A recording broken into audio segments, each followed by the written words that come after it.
చమత్కారం ఉంటుంది. ఎవరి యందు మనం దృష్టి నిలుపుతామో వారి యందు యావజ్జీవము కూడా చక్కటి అనురాగము, ప్రేమ ఇవన్నీ కూడా కలుగుతాయి. అందుచేత ఆ సంముహూర్త సమయంలో వధూవరుని వీక్షించాలి. మనం పక్కకి చూస్తూ ఉంటాం. ఇలా ఈ కర్మం కూడా చేయకూడదు. అలాగే ఇప్పుడు అక్షరాలు కూడా చేశాం. మొదటిసారి అక్షరాలు కూడా చేస్తున్నప్పుడు భగవంతుడు మనకేమని అనుగ్రహిస్తున్నాడంటే ప్రజామేకామ సముద్యత అంటున్నారు. అంటే మనందరికీ కూడా సంతానం విషయంలో ఎటువంటి ఇబ్బంది లేకుండా చక్కటి సంతానాన్ని అనుగ్రహించమని చెప్పి మొదటిసారి కోసుకోవడం.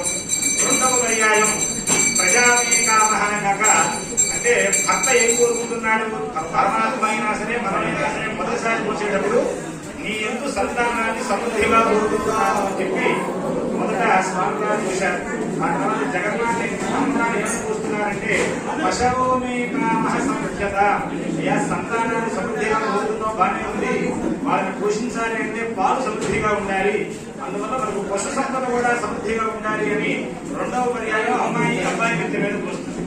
మూడవ పర్యాయం యజ్ఞోమేకామ సమృద్ధ్యత. ఈ పశు సంపద ద్వారా వచ్చినటువంటి పాలు, పాల ద్వారా పెరుగు, పెరుగు ద్వారా వెన్న, వెన్న ద్వారా నెయ్యి ఏర్పడుతుంది. కాబట్టి ఆ నేతిని ఈ యజమానులు ఎలా అయితే చక్కగా హోమాలు యజ్ఞాలు చేశారో అలా ధర్మమైనటువంటి ప్రముఖులుగా ఆ నేతిని తీసుకువెళ్ళి ఇవ్వాలి. అలా మనం యజ్ఞములు అనేకం చేయాలి అనేటువంటి ధర్మం చేత మూడవ పర్యాయం పోసుకోమని చెప్పారు. ఇవన్నీ చేయాలంటే అన్నిటికీ మూలమైనటువంటి ధనం కాబట్టి ఆ ధనము కూడా మనకు సమృద్ధిగా ఉండాలి అని చెప్పి నాలుగవ పర్యాయం శ్రేయోమేకామ సమృద్ధత అని అక్షరారోపణ చేయడం అనేటువంటి జరిగింది.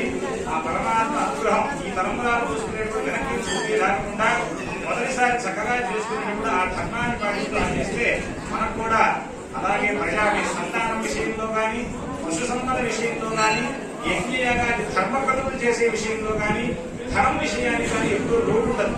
అందుచేత వాటిని చక్కగా ఆచరిస్తూ స్వామివారి అనుగ్రహం ఇవాళ చేశాం. అక్షరారోపణ పూర్తయింది. స్వామివారి ఉత్తర నీరాజనం ఇచ్చి ఉన్నారు. అందరూ కూడా స్వామివారి అనుగ్రహం చేత జగత్ కళ్యాణం, స్వామివారి కళ్యాణం అంటే ఎప్పుడూ జరుగుతుంది కదండి. శివ కళ్యాణము, రామ కళ్యాణము, రుక్మిణి కళ్యాణం, ఇలా రకరకాల కళ్యాణాలు చేస్తూనే ఉంటారు కదా అని అనుకోవచ్చు మనం.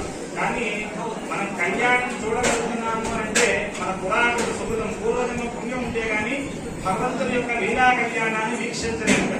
అందుచేత మనందరం కూడా ఆ భాగ్య సంపత్తి, భగవద్ అనుగ్రహం పరిపూర్ణంగా కలిగిన వాళ్ళం కాబట్టి మన కంటిలో ఆ స్వామి వారి యొక్క జగత్ కళ్యాణం